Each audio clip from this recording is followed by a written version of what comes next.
Bugün Gaziantep yöresinin meşhur kabaklama yemeğini yapacağım. Hemen başlıyorum.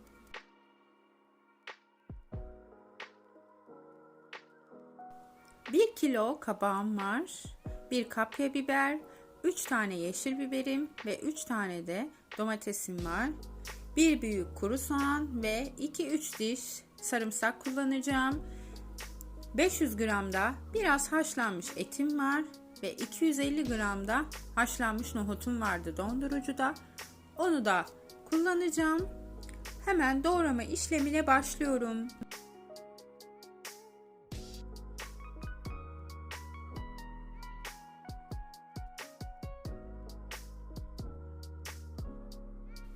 Soğanlarımı ve sarımsaklarımı küçük küçük yemeklik doğruyorum.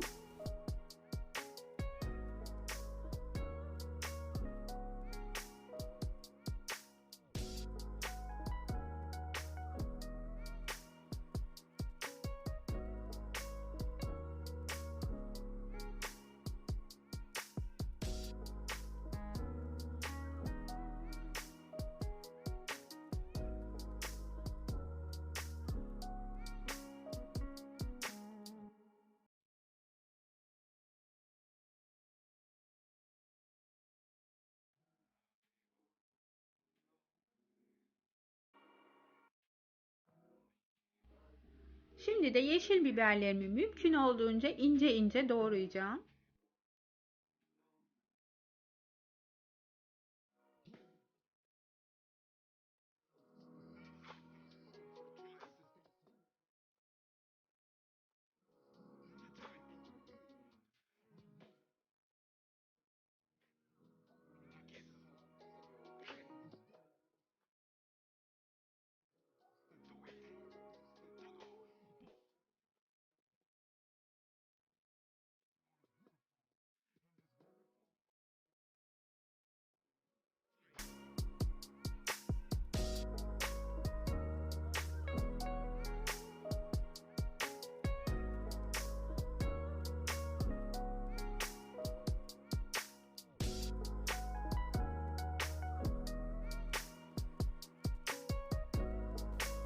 Kırmızı biberimizi de doğramaya başlıyoruz ince ince.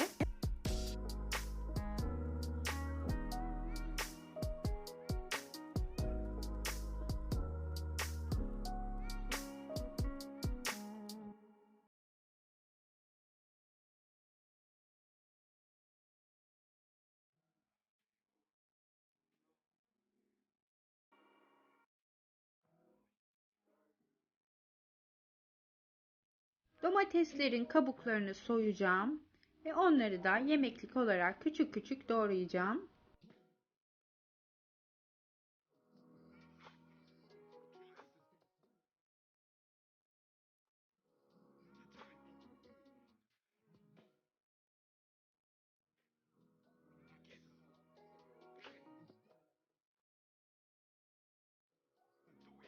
Artık kabaklarımı doğramaya başlıyorum. Kabuğunu soymayacağız kabakların. Yine kabaklarımı da küp küp doğrayacağım ve bir kaba alacağım.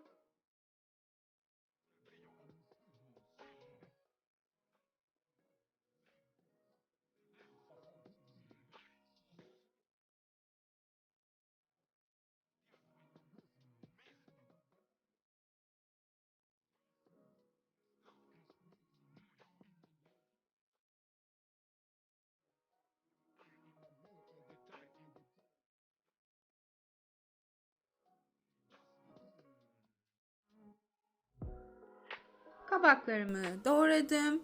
Gördüğünüz gibi küp küp. Boyutları da bu şekilde.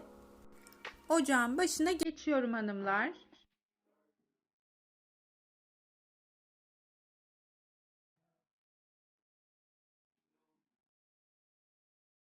Tencereme 3-4 yemek kaşığı kadar zeytinyağımı aldım. Altını da orta ayarda açtım.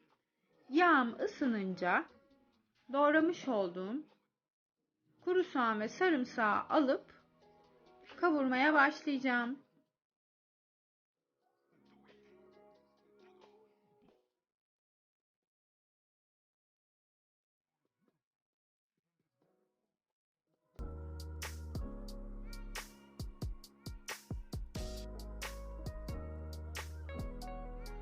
Soğanlar biraz kavrulduktan sonra düdüklüde daha önceden haşladığım etimi de ilave ettim. Ben 500 gram kuşbaşı dana eti kullanıyorum. İsteyenler et miktarını azaltıp çoğaltabilirler.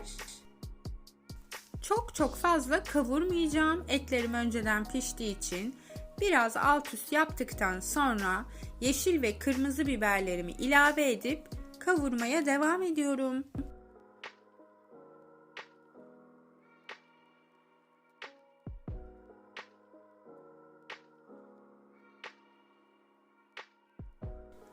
Artık biberler de kavrulduğuna göre yarım yemek kaşığı biber salçamı ekledim ve 1 yemek kaşığı da domates salçamı ekliyorum. Biraz salça kokusu çıkması için bunları da bu şekilde orta ateşte kavuruyorum.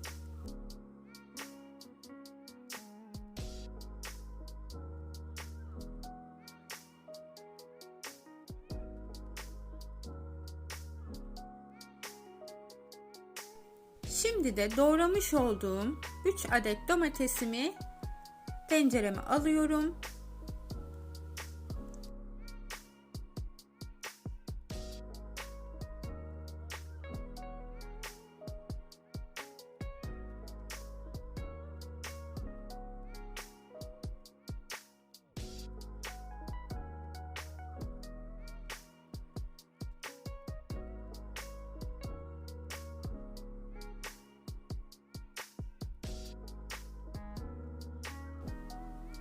Tenceremin kapağını kapatacağım ve biraz domateslerin pişmesini bekleyeceğim.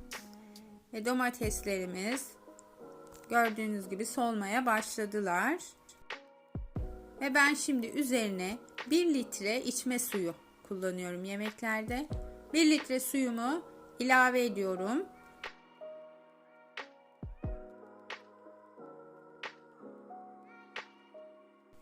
Şimdi suyumuzu ekledikten sonra da yarım limon suyunu sıkmıştım.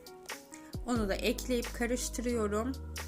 Yemeğin özellikle olması gereken limon suyunu ekledik. Ekşili bir yemek olacak. 2 tatlı kaşığına yakında tuz ekledim. Kabak tuzu çok çekecektir. Ve siz 1 çay kaşığı kadar da pul biber ekleyin. Ben daha az ekledim. Biberim acı çünkü. Tenceremin ağzını kapattım ve artık suyum kaynamaya başladı. Yemeğin suyu. Bir karıştırıyorum. Rengi de gayet güzel oldu. Şimdi doğramış olduğum kabakları tenceremize alıyoruz.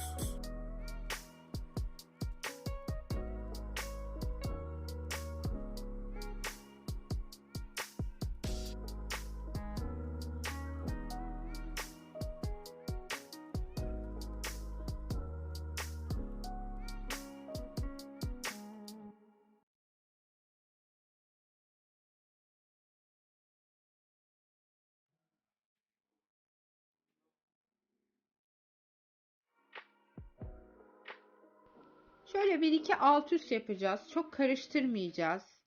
Bu yemeğe çok kaşık değdirmeyeceğiz. Üstten biraz bastırarak hafif dokunuşlarla kabaklarımızın pişmesini sağlayacağız.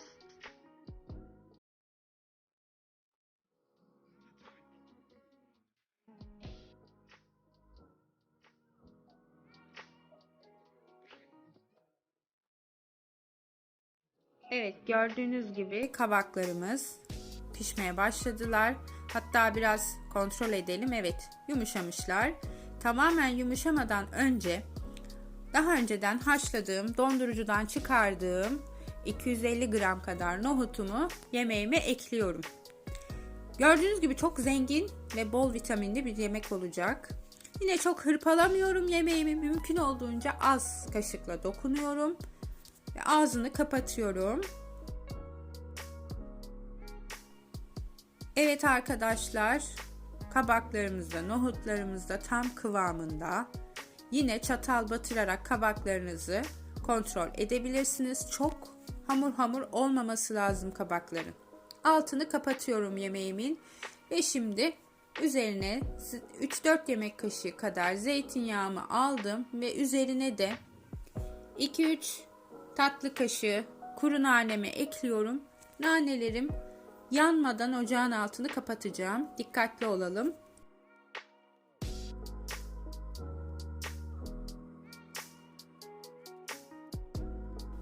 Naneli sosumuz hazır artık. Şimdi yemeğimizin üzerine bu nane sosunu gezdireceğim. Ve bir 10-15 dakika kadar yemeğimi dinlendireceğim. Bir kendine gelsin. Ondan sonra servis yapacağım.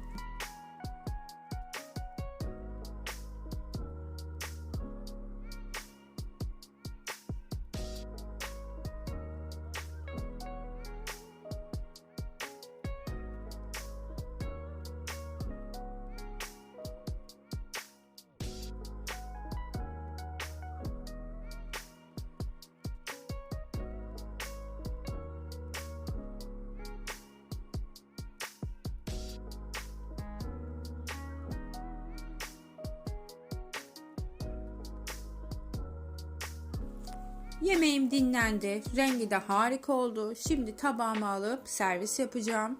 Bol vitaminli ve lezzetli bir ana yemek elde ettik. Yanına da bir güzel bulgur pilavı yaparsak bence harika olacak. Zengin bir yemek oldu. Kanalıma abone değilseniz abone olmayı ve bildirimleri açmayı unutmayalım lütfen.